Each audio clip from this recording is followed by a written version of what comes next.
What is a seemingly insignificant thing that reveals a lot about a person? Story 1. Littering. It usually tells me one of the following about someone. Screw it, someone else has to clean this place, not me. I don't give a care, or I'm careless, messy, and ignorant about the consequences of my actions. It's even worse when there's a perfectly good garbage can in sight. I don't get why smokers feel like they're God's exception to this. Cigarette filters don't sweep themselves up and go to the trash. They earnestly don't think it's littering. I've quizzed smokers about this. They believe that because it's so small that it's insignificant.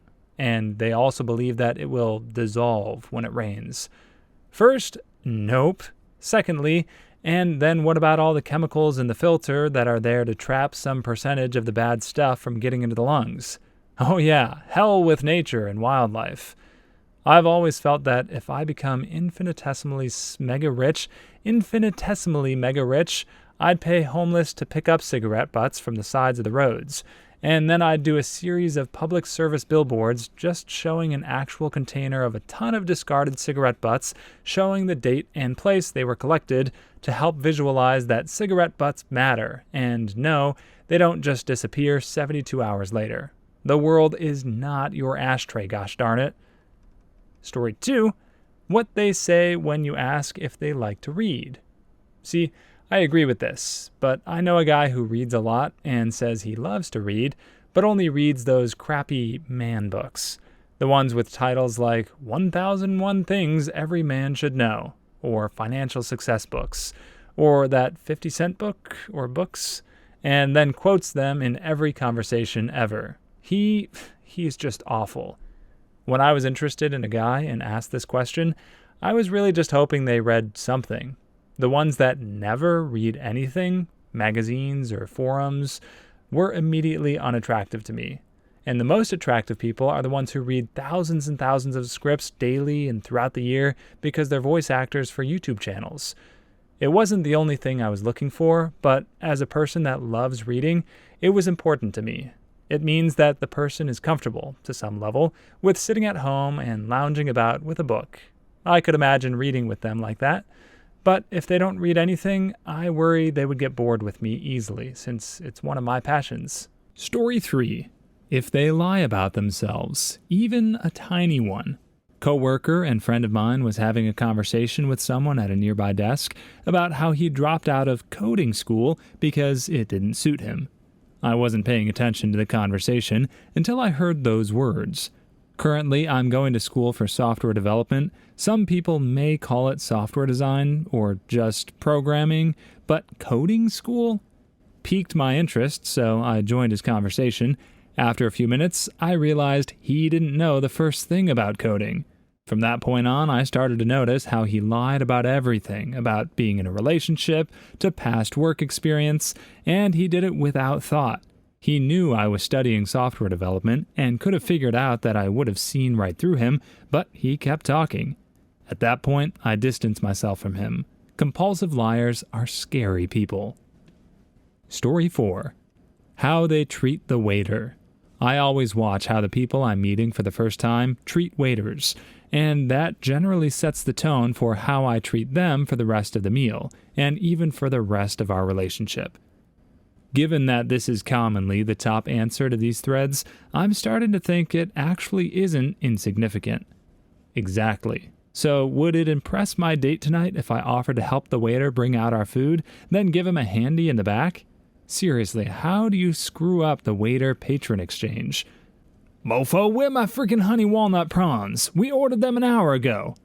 If you passed kindergarten, you should have enough social skills to answer the waiter's pleasantries with a, "We're doing fine, and yourself?" Then place your order. It's not that challenging of an exchange. Story 5. Punctuality. Everyone can run a few minutes late, but when they're always late or act like it's no big deal, that's a bad sign. They're either flakes, insensitive, or just think your time is not important. This has something to do with how people view time. Can't remember the research, but a stressful person is almost always on time. But it does not make him a better or empathetic person. I feel like I'm generally an okay person, but I have trouble being on time, unless it's like work, a movie, or something that I'm in charge of. I have a hard time convincing myself that a few minutes are all that important. On the other side of OP's viewpoint, I feel that if someone gets angry about you being a few minutes late, like 2 to 6 minutes, 10 is pretty late, they're tightly wound and need to relax a bit. Or they're stuck up. They think 5 minutes of their time is so critical. Story 6. Helping out animals when they don't need to. My girlfriend's sister just got married to this guy, and I wasn't super sure about him. Well, last night we were leaving their place, and 2 dogs were running around off-leash. We waited around to see if anyone was coming for them. No one came. So I ran over to them, told them to come, and they came to me. They were 2 well-groomed, well-behaved dogs, obviously not strays, no tags on their collars. Well, he and his new wife had plans with some friends to go out for drinks. He told her to call them and tell them they were going to be late, and to explain the situation. We took them to the ASPCA and dropped them off. Turns out the owner stopped by the next morning and picked them up. It was the highlight of my day, and now I respect him for how he acted toward 2 defenseless creatures that truly he didn't need to do. But what really amazed me was the fact that on the drop-off form for the dogs, there's a part where it says, "Would you adopt the animal if no one claims it or them?" And he checked that part. With that, he earned my respect, which is quite difficult to earn. Story 7. I'm a little late to the party, but I've always found that the way people generalize the world and the people around them is often a reflection of how they view themselves. How do they react to criticism? Are they trying to better themselves, or are they defensive, blame-shifting, or victimized? Do they often attempt to give people the benefit of the doubt, or do they condemn them without first asking questions or trying to empathize with their point of view? Do they make broad and sweeping generalizations about human nature, or even about large groups? That is, humans are violent and greedy by default. Women are irrational and emotional by nature. People will take any chance to screw you they can get. People can't be trusted, etc., etc. But what if it's not so much that people can't be trusted, and more so that I can't trust people? That's exactly my point. It's either a projection of intrapersonal issues, such as I can't trust people, or a reflection of their own character. I can't be trusted, so I assume others are the same. Story 8. I spent years as a catering chef, and the bulk of our meals had carved roast beef as the protein, or one of them. After a couple years of serving people beef, you started to notice patterns develop. For example, bigger people, gym junkies, and blue collars usually have more meat, with older people preferring meat a bit more well done. Most women would take about 2/3 to 3/4 of the meat that men of about the same age do. The skinny mini size 2 girls couldn't possibly have more than 1 ounce of meat, and the slim little guys who metabolize as fast as a Ferrari usually take the most. It got to the point that I could start serving someone's size and doneness with only, "How does that look for you?" and being right just by sizing people up as they approach with probably over 90% accuracy. Not being sexist or judging or anything, just observing and relaying the patterns I noticed. I feel like this really captured the spirit of the question. So do you think you could reverse this and guess the age, gender, and size of the customer without seeing them first based on their steak order? Story 9. I believe that whether or not a person is good at buying or picking out a gift for someone else says a lot about how much empathy they have. Like, my dad has only ever been able to get me stuff that he thinks I should like, not stuff I actually like. It's subtly insulting in my family to give cash. It means that person hasn't thought enough about you to have a feel for what you like. Gift cards have gained acceptance, though. A gift card to a favorite bookseller acknowledges that you know the person likes to read, but you don't know exactly what's in their library. Meh, cash is king. Story 10. Interrupting others while they're speaking. They don't value others' inputs, opinions, stories, or jokes, or their existence, and are probably a little narcissistic. I used to think this, and still generally do, but then I met my now really good friend, and she admits that she interrupts, but tries not to. For her, she was raised in a loud family that all wanted their voices heard. If you didn't speak over people and waited your turn, you were never heard. But she realizes that she's the result of her family and at least tries to stop now. My significant other interrupts too, but I think he is also the result of his upbringing. Doesn't mean I don't call him out on it, but I try to keep it in mind. Story 11. There's a special place in hell for people who don't put their shopping carts back in the parking lot collector thingy. Same goes for those who dump unwanted, perishable items wherever they happen to be at the time. Is it so hard to walk back and put it where it's meant to go? At the very least, bring it to the checkout when you pay and tell them you changed your mind. We'll put it back for you. I've got no time for laziness. I used to push carts as a student. Now I put them back every single time. Story 12. A revealing trick is to watch people from a distance looking for moments when they are not interacting with people or things. The pieces are very short, but for a moment, their emotions can break the surface and show you their state of mind. So when you're not interacting with anyone, you're looking around at others?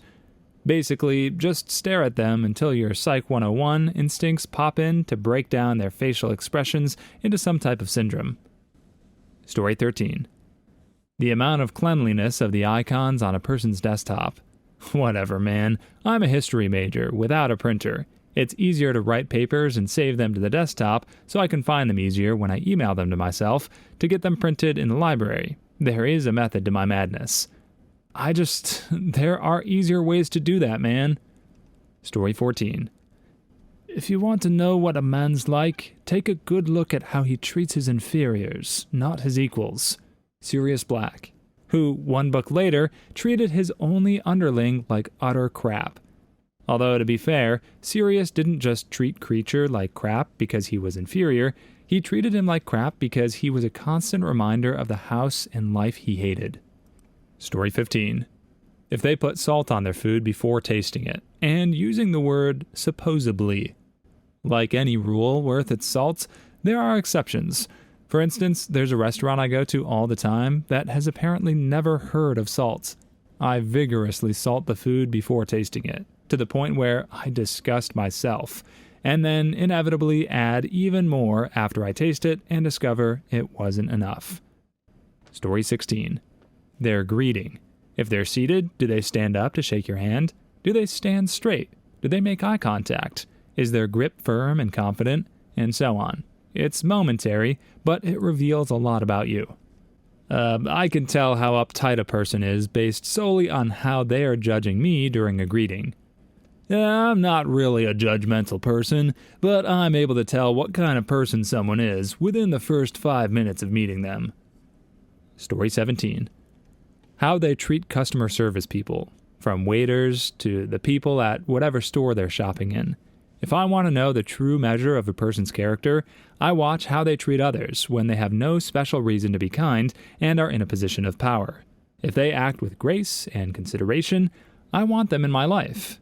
If they use their stature to make someone else feel small, that tells me I do not need them personally or professionally. Story 18. How much they tell you about how well their lives are going. Fine, you? Yep, in conversation, my life is always amazing and optimistic. I'm not trying to convince myself or others, but no one wants to hear a bleak, negative slant in every goddamn thing. Because lying like this is so normal to me, I basically never say things are less than stellar for me. Story 19. If a person is wearing sandals, see how clean and well-groomed their feet are. Feet often are a microcosmos of one's personal care. If they keep their feet tidy and clean, their toenails are well trimmed and polished, they probably take good care of their body and have decent personal hygiene overall. Story 20. The condition of their car. Not the type of car, but whether they keep it clean, vacuumed, and washed, or full of junk, fast food wrappers, and clothes. It can really tell you a lot about a person. My car is messy. It tells you I'm a mom. I've found that a lot of women's cars are messy. Tidy houses, but messy cars. It's weird. Story 21. If someone is willing to share food, sometimes the person just wants to share to make other people happy, because that person isn't. And I thought I shared food because I was nice. Huh. You're broken and you need to please others to fix yourself. Story 22. I find it revealing when people find revelation in insignificant things, like car cleanliness, desktop icons, toenails, or sunglasses. It tells me that they're either irrational or excessively judgmental. Story 23. Someone who doesn't take off their sunglasses while talking to me. A blind person or a jerkwad. Or just a really bright and sunny day. Story 24. In this thread, already people using the word judge in reference to things no one should be judged for, especially in a thread that asks what reveals a lot about a person. Story 25. Whether or not they gossip.